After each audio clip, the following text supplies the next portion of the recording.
gusto nating linawin yan. Dahil pagka hindi ho natin nailinaw yan, meron ho tayong itinakda ng mga agenda.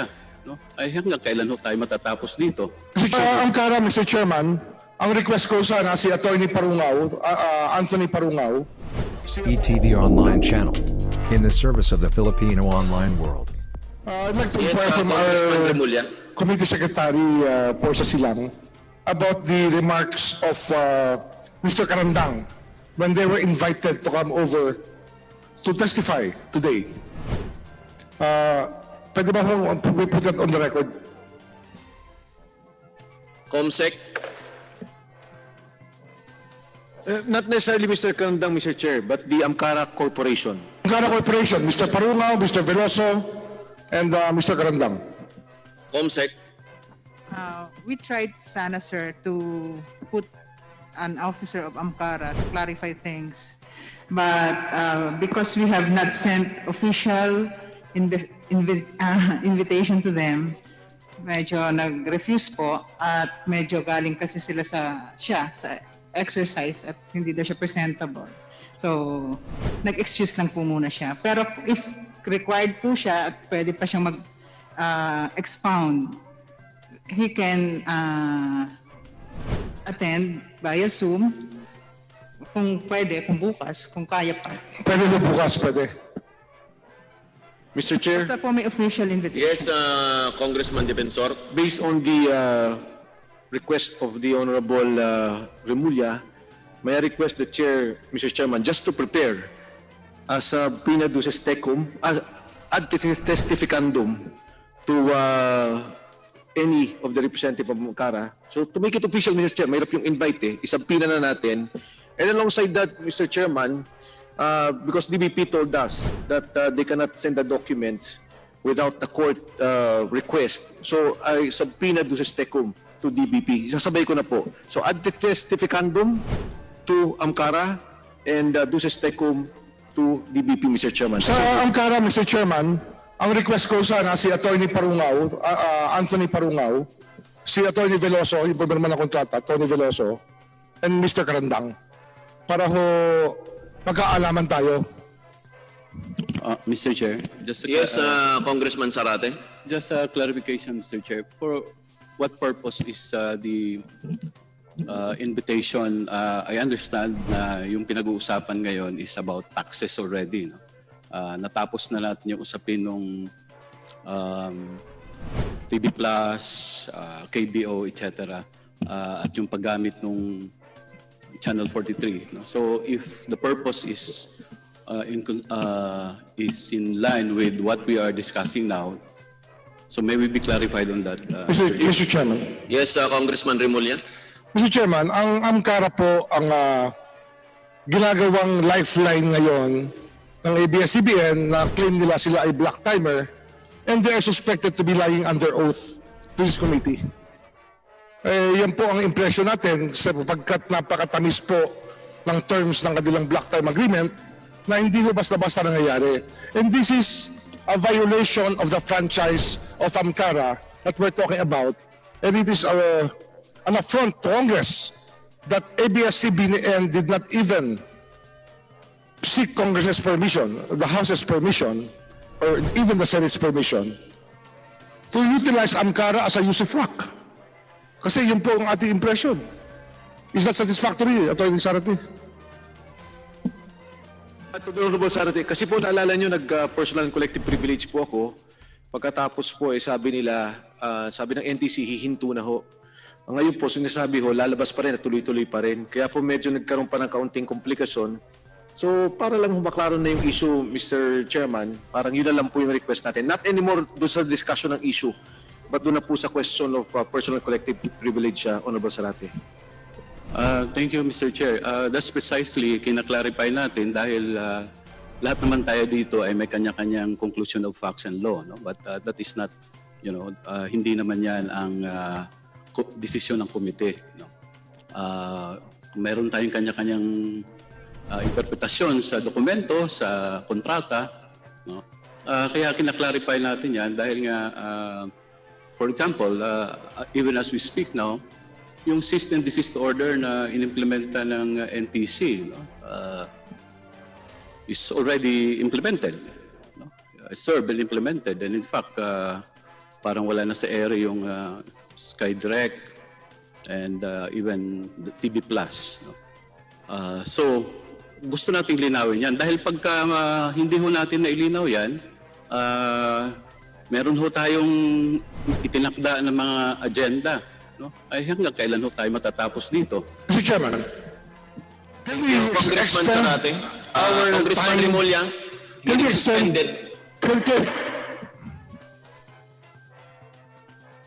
Pinakahuli po na magtatanong ngayong gabing ito ay si Congressman Mike Defensor na binigyan ng oras ni Congressman Onyx Crisologo. Pwede ka na po magsimula, Congressman Mike Defensor. Thank you, Mr. Speaker. Gusto ko lang pong, Mr. Chairman, sa ating pong mga kasama, sa ating pong mga guest, Mr. Ricardo Tan, napanood niyo po ba yung, kasi marami na hong mga detalye na napag-usapan tungkol dito, napakatikina lang issue na to. Siguro ho, isa po to sa makukumpara sa pinakamahirap ng issue ng ABS-CBN, katumbas marahil lang yung issue ng PDR. Pero napanood niyo po ba yung tao na binibigyan ng social amelioration program ng pera ng gobyerno tapos isinoli niya? Sabi niya hindi niya kailangan. Napanood niyo po ba yun? No, Sa Your Channel 2 din po yun, lumabas sa news. Honor. I haven't seen it. Baka Netflix po yung napapanood niyo, Mr. Chairman.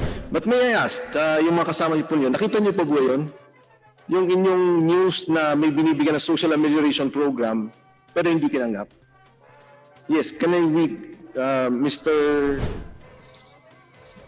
Serrado? Yes, Your Honor. I think it was covered by our news program. Yes. Alam niyo po, yung taong yun, legal yung kanyang pagtanggap ng pera. Pero hindi niya ho tinanggap dahil alam niyang hindi dapat. Ang sabi niya, ibigay niyo yung perang yan dun sa mas nangangailangan dahil kaya ko pa. In the same manner, ito pong issue natin ay parang ganito. Legal, wala ho kayong kaso, sabi ni BIR, sabi ni PESA, at ng mga ahensya. Pero nakikita natin na mayroong problema. Kagabi ho, pinakinggan ko si Congressman Barsaga. Ang sinabi niyo sa Senado at inilabas niya dito ho sa Kongreso, ang kilim niyo from 2016 to 2019. Pa nga, ang nakalagay doon, pero sabi niyo nga, Mr. Tan is 2018, but whatever. Nasa 14 billion pesos ang binayaran niyong taxes. Tama po ba? Yung pinalabas na video kagabi. Yes, Your Honor. That's correct. Nung tanungin kayo, yung pala ho bayad ng mga empleyado niyo sa withholding tax. Yung po ay bayad sa expanded VAT. Tama po ba? Your Honor, that figure came out during the Senate hearing early this year. And galing po yun sa BIR mismo. And I believe at that time, kasali po yung withholding tax on compensation. And I think the rationale behind that was, should ABS cease operations, then those taxes would also cease to be paid because the employees would no longer be employed. Tama po.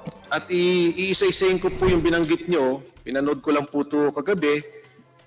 Income tax, sweldo ng inyong mga manggagawa. Sweldo ng mga nagtatrabaho sa ABS-CBN. Sweldo nyo po, kayong mga nandito. Value added tax.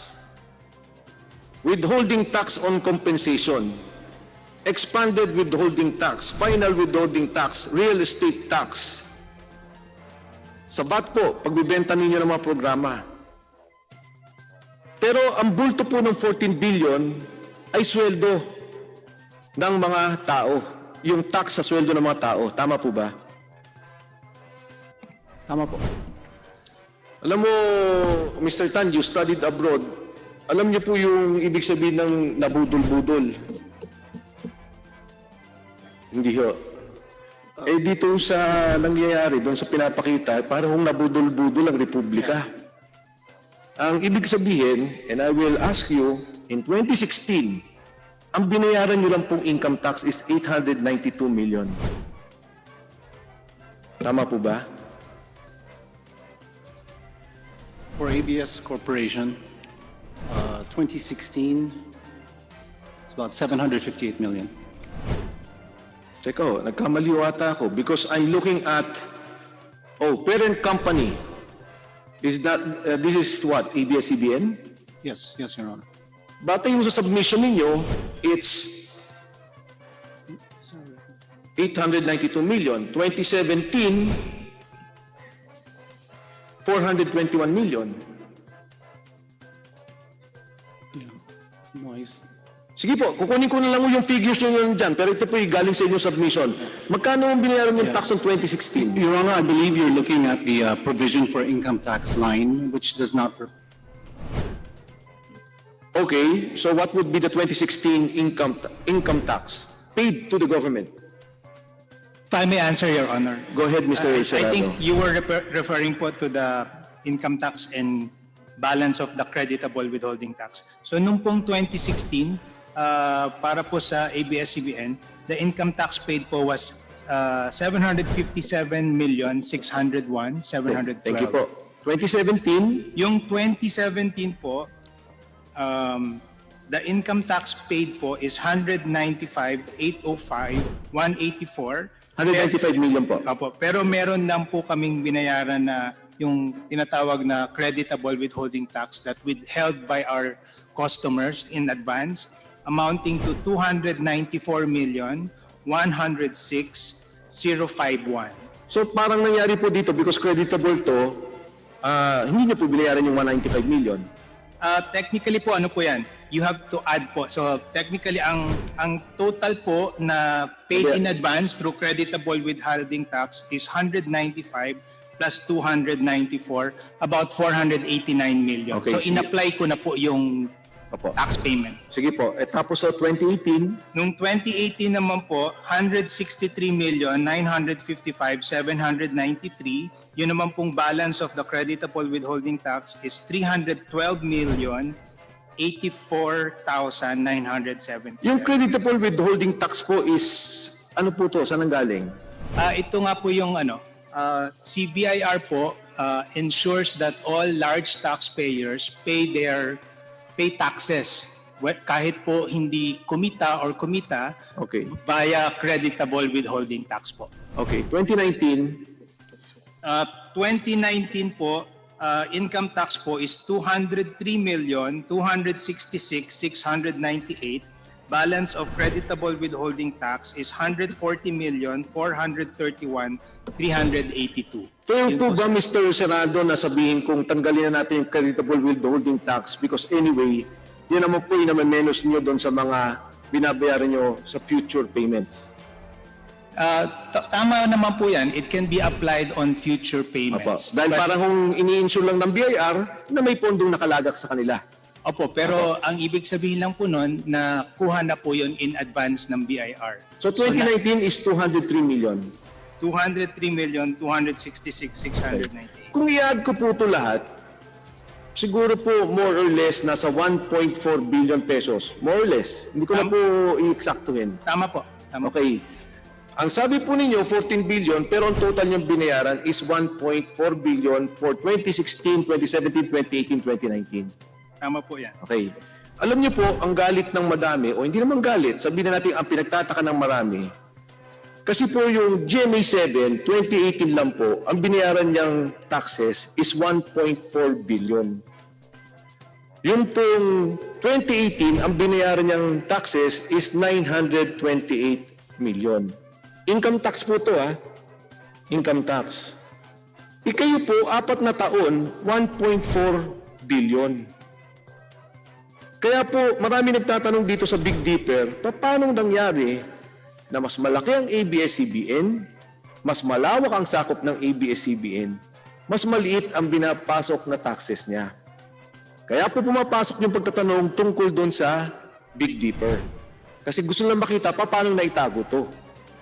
Ngayon Sabi ko kanina ng mga tao doon sa PESA, lahat, no, may mga problema.